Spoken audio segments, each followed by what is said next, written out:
orang sekarang mereka artikan jalasa itu duduk. Padahal asalnya jalasa itu berpindah dari tempat yang rendah ke tinggi.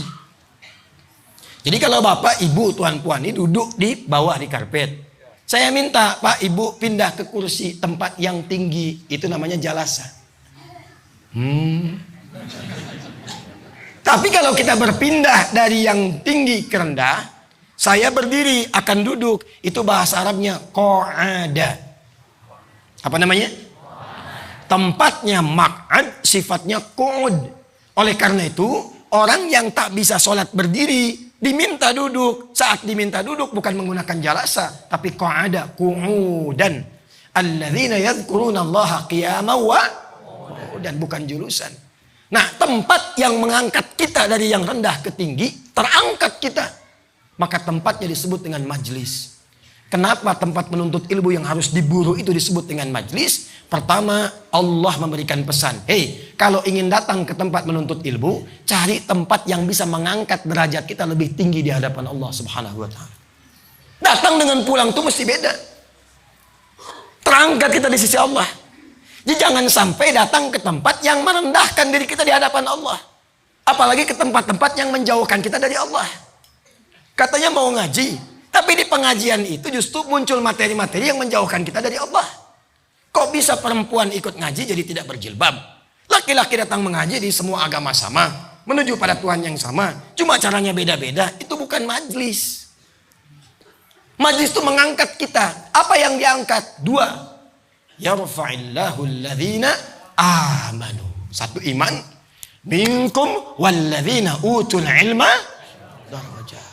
Ini dia, iman dan ilmu. Jadi kalau bapak ibu ingin datang ke tempat-tempat pengajian, cari ulama-ulama, ustadz-ustadz yang mengajar di situ, yang bisa mengangkat iman dan ilmu kita sekaligus. Iman itu yang membuat kita lebih dekat dengan Allah. Kalau dia bicaranya membuat kita ingat Allah, rindu Rasulullah, ingin meningkatkan amal saleh. Itulah iman. Tidak apa-apa dibawa menangis, baik. Kalau tertawa, tertawanya mendekatkan kita pada kebaikan, bukan yang berlebihan. Pulang-pulang nangis, sedih, meratap tiap hari, sholat tertinggal. Itu bukan iman namanya. Cari yang membuat kita lebih baik untuk mendekat kepada Allah, itulah iman. Yang kedua, cari yang membuat ilmu kita bertambah. Contoh begini, ini contoh. Bapak ibu kalau sholat itu sehari, ya sholat sehari berapa waktu? 5. Berapa rakaat? 17 rakaat. Jadi kalau baca Al-Fatihah 15 kali, 14 kali. 17 kali. Kalau 15 kali salat zuhurnya 2 rakaat, ya. Kan setiap rakaat kita baca Al-Fatihah kan? Baik. Nah, begini. Tadi subuh jam berapa?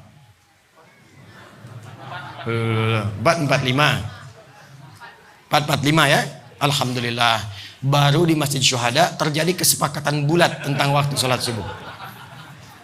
Kemarin saya di Tanah Datar masih ada perbedaan pendapat. 4.45, 4.53, 4.43. Ya kita ambil tengah-tengah saja ya. Di sini semua sepakat, semua bulat. 4.4. Allahu Akbar, Allahu Akbar. 4.45 dipanggil. Sudah siap kita. Sudah bangun sebelumnya. Sudah siap menunaikan sholat. Itulah iman. Hanya problemnya begini. Saat akan menunaikan sholat kita khusyuk siap. Tapi begitu bertakbir, Allahu Akbar. Ini hari ini hujan tak ya? Jemuran di mana tadi taruh? Sendal tadi lupa di mana? Aduh, ada yang belum diupdate dalam handphone. Pernah begitu? Nah, kata Nabi pasti akan kejadian. Shh. Saya mau bagi rahasia, tapi di sini saja. Jangan diberitahu orang lain ya. Setuju? Setuju Bu? Nah, Bundokan doang setuju nih. Saya makan di restoran Bundokan doang. Tapi harus bayar. Alhamdulillah. Iya. Tapi saya lihat luar biasa memang. Jadi kita nyari restoran dari yang sederhana sampai restoran siang malam ada. Ya, siang malam. Jadi kita ke Lampung ada restoran siang malam. Kemudian ada lagi sudah kumpul semua. Jadi ketika dilihat, oh siang sudah ada, pagi sore ada, saya lihat tuh. Pagi sore siang malam. Ada lagi orang mau bikin, pagi sore sudah ada, siang malam sudah ada, dia bikin begadang. Insya Allah, lengkaplah semua. Saya mau bagi rahasia. Baik, ibu dan bapak sekalian, kenapa tadi sampai ke rumah makan ya? Ada sesuatu yang sangat penting yang terkait dengan apa yang kita uraikan ini, khususnya tentang bab sholat tadi, antara iman dengan ilmu. Ada setan khusus. Ini rahasianya. Ada 9 jenis setan. Bukan 9 jenis kelokan dong. 9 jenis setan. Di antara setan itu ada yang disebut dengan khanzab namanya. Apa namanya? Khanzab itu setan khusus yang menggoda orang sholat saja. Ya, dia tak ikut ke pasar, Bu. Setan pasar ada lagi. Ya betul. Dia tak ikut ke tempat wudu. Setan wudu ada lagi. Dia tak ikut ke kantor. Setan kantor ada lagi. Namanya khanzab. Kata Nabi, "Idza udzina fa farra syaitanu wa alaihi dharat." Atau kama qala Rasulullah sallallahu alaihi wasallam. Kalau adzan dikumandangkan, setan itu lari. Yang biasa goda tadi, lari dia. Sambil terbilit-bilit. Makanya kalau adzan berkumandang, orang yang jarang sholat pun bisa mengingatkan, sudah adzan ya. Pernah begitu? Fa idza thuwiba fa'ada. Kalau adzan sudah selesai, balik lagi. Makanya kadang tak sadar dijawab, baru adzan, belum qomat. Karena setannya balik lagi. Sampai ketika akan sholat, kita bisa fokus. Tapi saat bertakbir, wa idza kabbara fayaqulu syaitanu udhkur kadza udhkur kadza.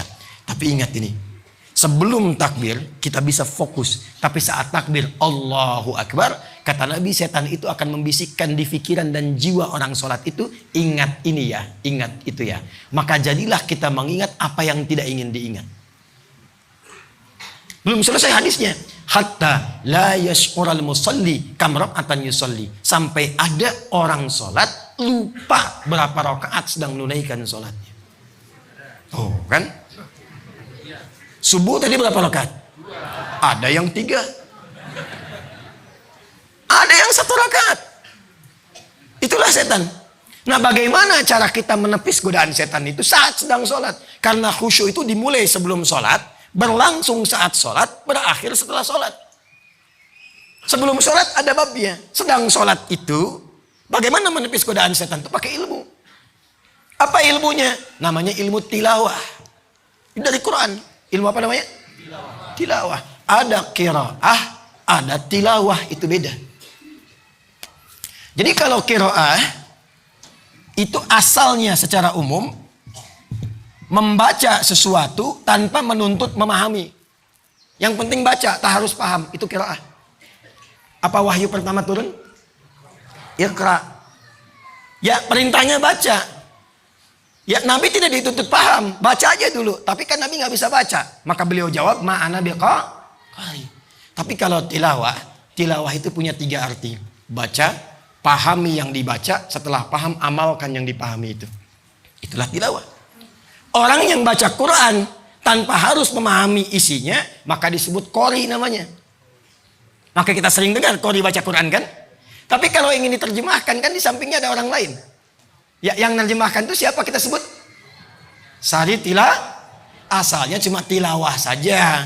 Cuma mungkin yang pertama menerjemahkan Ibu Sari. Makanya diberi nama Sari Tilawah. Kalau yang menerjemahkan namanya Pak Bagindo, mungkin Bagindo tidak. Nah, tilawah ini asalnya baca, pahami, amal. Kata perintahnya, kalau ikra itu untuk qiraah, kalau untuk tilawah utslu. Maka bukalah Quran surah ke-29 Al-Ankabut ayat ke-45. Kita nih hafal tengahnya, tak menghafal awalnya. Saya yakin 1000% tengahnya hafal. Saya bantu bacakan depannya. Innas sholata tanha. Tuh. Awal ayatnya apa coba itu?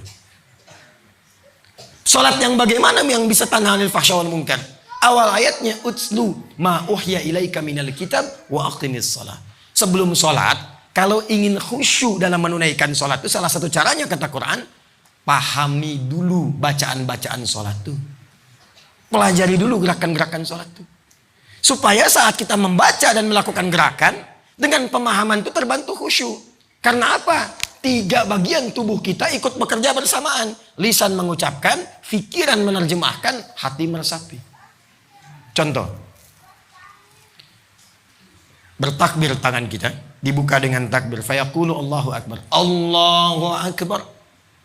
Pentingnya ilmu, lisan bicara, mengungkapkan Allahu Akbar. Pikiran menerjemahkan. Karena tahu terjemahan, tahu ilmunya, Allah Maha Besar. Maka pikiran itu akan diganggu setan. Karena fokus menerjemahkan apa yang diucapkan. Hati meresapi, ya Allah, aku menetapkan Engkau yang Maha Besar. Tapi terkadang sebelum sholat aku merasa besar dalam kehidupan. Sombong dengan tetangga. Yang paling angkuh dengan teman. Yang paling hebat dengan kawan. Maka ditaubati di situ. Itulah yang menjadikan kita baca setelah itu doa iftitah. Allahumma ba'id baini wa baina khatayaya kama ba'adta bainal masyriqi wal. Ya kecilnya itu pengakuan. Aku mengaku, ya Allah, aku banyak dosa. Kadang aku merasa besar dalam kehidupan, aku taubat. Jauhkan aku dan kesalahan yang aku perbuat sejauh timur dan barat yang tak pernah berjumpa lagi. Atau dibacakan, ya Allah, aku bertekad, aku berkomitmen, Engkau yang Maha Besar. Aku tunduk patuh kepadamu dan jadi muslim yang baik. Allahu Akbar kabir. Alhamdulillahi kathir. Wa subhanallahi bukratahu wa asila. Wajjahtu wajhiya lilladzi fataras samawati wal ard. Itu doanya Ali bin Abi Thalib dalam iftitah. Ada di Sunan Abu Dawud. Ada 12 jenis doa iftitah. Nah, kapan itu bisa dinikmati? Kalau paham. Karena tuh Abu Bakar As-Siddiq baru takbir sudah menangis saking pahamnya itu. Itu yang menutup celah setan supaya tidak mengganggu kita dalam sholat. Itulah ilmu. Iman bagus tanpa ilmu jadi masalah. Hamba ingin tobat, ya Allah. Hamba akan datang besok sholat subuh. Tak apa-apa, 3 rakaat. Nah, iman boleh, tapi tanpa ilmu bisa salah. Karena itu, kalau nanti masjid ini mengadakan ta'lim, menjadi majlis, maka petakan kebutuhan masyarakat di sekitarannya. Buka dengan yang pokok, jangan jauh-jauh, jangan tinggi-tinggi ngajinya. Bab sholat dulu, bahas dari awal sampai akhir. Kenapa kakinya dibuka tak terlampau lebar begini? Kenapa tak terlampau rapat begini? Kenapa kaki itu harus sejajar dengan bahu? Artinya harus itu bukan berarti wajib. Yang dimaksudkan itu ditekankan sejajar dengan bahu. Kenapa mengangkat tangan itu begini? Kenapa ada yang begini? Kenapa bersedekap kanan ini menutup yang kiri begini? Itu ada asbabnya. Ada ayatnya, ada hadisnya. Dan ada kitabnya. Nadharat fi ma'anis salah. Asrarus salah itu diantara kitabnya. Kami kalau mau ngajar, misal bab salat, itu saya cari kitab-kitab yang terkait dengan salat. Saya kumpulkan semua. Apa yang ada di toko kitab, kita beli. Apa yang ada di Maktabah Syamilah kita keluarkan. Kumpulkan dulu, baca semua, baru kita ajarkan. Ternyata, bukan hanya fikih dibuka dengan takbir ditutup dengan salam. Semua gerakannya ada maknanya.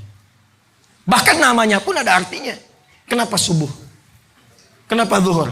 Kenapa bukan sholat nahar? Padahal siang itu nahar. Kenapa namanya zuhur? Sore itu masa dalam bahasa Arab. Kenapa disebut asar? Kenapa maghrib? Kenapa isya? Kenapa bukan sholat lail tapi sholat isya? Ada artinya. Ada maknanya. Nah, baru sholat saja itu bisa merubah orang jahiliyah menjadi khair ummah. Bisa menaikkan orang yang tertinggal menjadi pintar. Itulah ilmu. Nanti setelah itu, lihat profesi masyarakat. Banyaknya apa?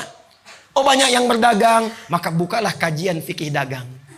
Bagaimana Nabi mengajarkan kita berdagang? Demi Allah saya katakan, tidak ada para pedagang di masa Nabi yang ikut arahan Nabi, kecuali orang itu menjadi orang yang paling kaya di masanya. Dan berkah.